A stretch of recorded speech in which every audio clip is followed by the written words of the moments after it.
Hello, we are Joshua, Luke, Mina, Moon and Riham from Team 5 from the Leiden University course Introduction to Game Development, and this is the game we made for the final assignment. Slime Strategy, a 2D isometric strategy and exploration game. In Slime Strategy, the player experiences the story of a community of slimes that plan to heist the crown of the human king for their slime elder, not yet a king because of the clear lack of crown. Throughout the overworld exploration, the player can find different elements that may aid them during their quests, offering different options for altering unit stats during the battle sequences. For this project, we decided that every team member should be the lead of a certain area of the game, so the managerial aspect of the project is well balanced, and everybody has their area to keep an eye on.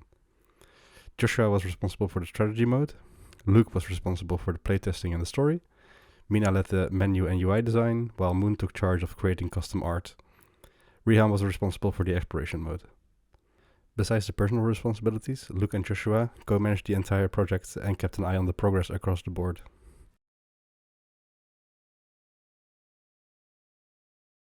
As mentioned in the introduction, we aim to incorporate the strategy and exploration genres in this game. Both parts are somewhat separate, with clear borders between the different modes of play. On the one hand, players engage in turn-based units on the map, strategic skirmishes inspired by other tactical RPGs like XCOM and Triangle Strategy. In these battles, the player is not restricted by time and able to figure out the best moves to achieve victory. Even so, we imagined this part of the game to be the high point in player engagement because of the required mental energy to think of good moves in the battle mode. Contrasting the high-stakes tactical battles is the exploration mode, where the player can collect themselves and walk around in some low-stakes environments, following the story of the game and finding elements that they can use in the next battles. They can move around freely and have a little break before delving into the next fight. In the end, we believe that the strategy genre is the most prominent in Slime Strategy, although it incorporates some exploration elements as well. In our planning documents, the exploration part was more ambitious than the final product, with even more things the player could find to aid them in battle, like different unit classes so they could customize the amount of units for each class on the battle, limited only by a total number of units, or finding even a secret fifth element or special element based abilities. Unfortunately, the team member that was responsible for the exploration part barely communicated during the final weeks of the project. This caused the other team members to find out how much was missing from the exploration mode 4 days before the deadline. While the script for this video was being written, the different parts of the game were being merged and video clips of gameplay were being recorded. A dialogue and inventory system were present, but none of the levels had been made. This resulted in a mad scramble by the other team members to complete any meaningful exploration levels in 2 days, and caused it to be far less pronounced than we would have liked. Riham did show up on the day before the deadline and explained that she was going through some personal issues. The team does not feel that she should be excluded from the grade, but we do feel that it was important to explain why the exploration mode turned out less detailed than our ambitions. As with many unit-based strategy games, our game simulates parts of the battle using unit stats. In order to determine what stats units should have, we looked at other strategy games and RPGs to gauge which are commonly used. Then we stripped those down to what we deemed to be absolutely necessary. Given that the assignment was to aim for a 5-minute easily accessible game, we did not want to overwhelm the player with a complicated and deep stats system. Therefore, we decided on the following stats, being health, attack damage, movement range, and attack range. These, as far as we are concerned, are mandatory for the unit-based strategy that we wanted to build, because units need to be able to move, deal damage, be able to be killed, and have the possibility for both ranged and melee units. To these 4 stats, we added a 5th and 6th stat, being physical and melee defense, which would allow us to create a unit that can defend other units on the front line by having a lot of defense, but also not be absolutely unkillable with a vulnerability to magic damage. To make these stats not overly complicated, we decided that every unit will have the same amount of maximum health. The damage calculation is a simple arithmetic. Attack damage minus defense value is a damage dealt. This way, the player is able to more straightforwardly calculate the amount of damage dealt before they take an action. The precise stats were tweaked over the course of the internal and external playtesting, which we did by taking a paper prototype to board game nights of the Leiden Student Board Game Association. In balancing strategy games, it is not uncommon for players to barely not be able to make certain thresholds, just 1 square of movement too little, just a few points of damage too few, or just dying to an enemy's attack. We thought it would be a fun idea to be able to change these stats during a battle, adding another layer of strategy on top of the basic combat strategy. Now, if you just need one more square of movement, you can give a unit the wind element and provide them that one extra push, at the cost of dealing a little less damage.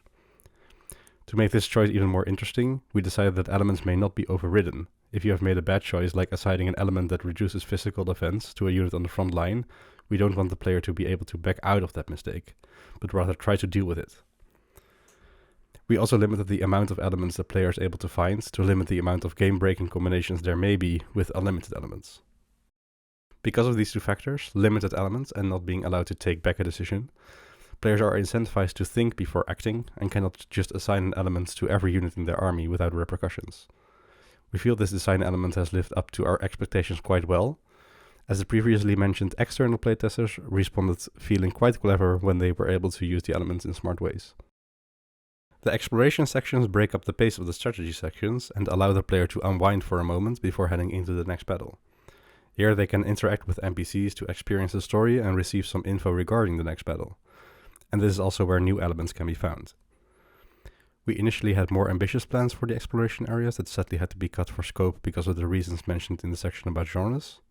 We considered adding small environmental puzzles that could reward the player with additional optional units, or unique battle abilities for each element, like adapting the battle terrain with the Earth ability, or even a secret element as a puzzle reward. But these ideas had to be cut. Before we end the video, we quickly want to run through some of the content we felt would work great in the game, but ended up needing to cut for scope. This includes mechanics like unit deployment, which would allow for even more customization in terms of how the units start a battle, but also which classes you choose to take with you into the battle. Another interesting mechanic was elemental abilities and combinations, like setting a grid square on fire with a fire-based ability, and exploding that square into a fire tornado with a wind-based ability. A lot of different ways to impact the battlefield were thought up, and unfortunately, at least for now, were discarded. Alongside this, the amount of different unit classes in the game was cut for gameplay simplicity due to the game length constraint, and systems like puzzles or a more sophisticated AI in the battles were also left behind because of time constraints. Finally, and perhaps most important, what are our key takeaways and post-mortem of this game development experience? It definitely became quickly apparent that even though it may appear simple, a grid-based isometric strategy is far harder than we thought it would be. Even though the player is relatively more limited in their actions, the game has to calculate a vast amount of rules and simulations, or even just little things like a lot of fun linear algebra and coordinate manipulations to make sure all the objects correctly snap to the grid. One other aspect we found is that communication is of paramount importance, and therefore in-person meetings and especially in-person work sessions are of vital importance. This may be an aspect of the course that could be adapted for future years, because 1 2-hour on-campus session is far too little to work on the project. Usually we only finish our sprint review and sprint planning meeting in those 2 hours, and we met up sporadically outside those 2 hours to work on the game as a group. In the end, we all learned a lot in a very short amount of time, so in that aspect the course definitely succeeded. Thank you for the course and for playing our game. We wish you all a happy new year.